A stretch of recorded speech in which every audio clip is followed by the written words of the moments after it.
Cam Reddish at D'Angelo Russell, yan ang ating pag-uusapan. Shot here. Final seconds. Bryant for the win. Bang! Malaking problema na naman ito sa Lakers dahil mawawala na naman sila ng player, at ito nga ay si Cam Reddish, na nagtamo ng isang ankle injury matapos niyang supalpalin ang 3-point shot ni James Harden. Na makikita nga mga idol na hindi maigalaw ni Cam Reddish ang kanyang kanang paa. Kaya sayang talaga itong si Cam Reddish na possible na mawala na naman ng ilang mga laro sa Lakers. Nakababalik pa nga lang nito galing din sa pagkakaroon ng injury. At dahil nga sa nangyari ay 16 minutes of playing time lang ang kanyang nalaro na may 9 points. Lalo at wala nga din itong si LeBron James kanina na may ankle injury. Na ito nga yung mahirap sa Los Angeles Lakers na hindi makumpleto-kumpleto ang kanilang lineup.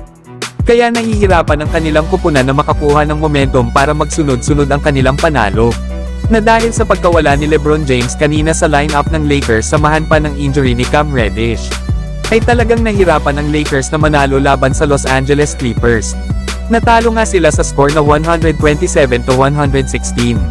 Hinapos nga ang magandang performance nila Anthony Davis na may double-double 26 points at 12 rebounds. D'Angelo Russell na may double-double din 27 points at 10 assists. Na nasa pang 9 seed na nga ang Lakers ngayon sa West na may record na 22 wins at 23 losses. Kaya abangan na lang natin mga idol ang iba pang update na ilalabas ng Lakers regarding sa injury ni Cam Reddish.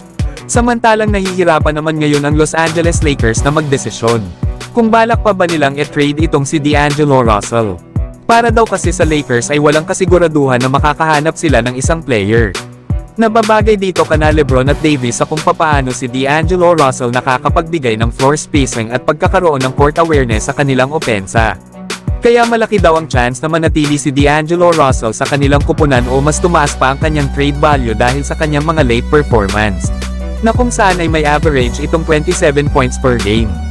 Kaya tingnan natin mga idol, kung matitrade pa ba itong si D'Angelo Russell o mananatili ba ito sa kanilang kupunan ngayong season. So hanggang dito na lang tayo mga idol. At huwag nyo naman kalimutan mag-subscribe bilang pagsuporta.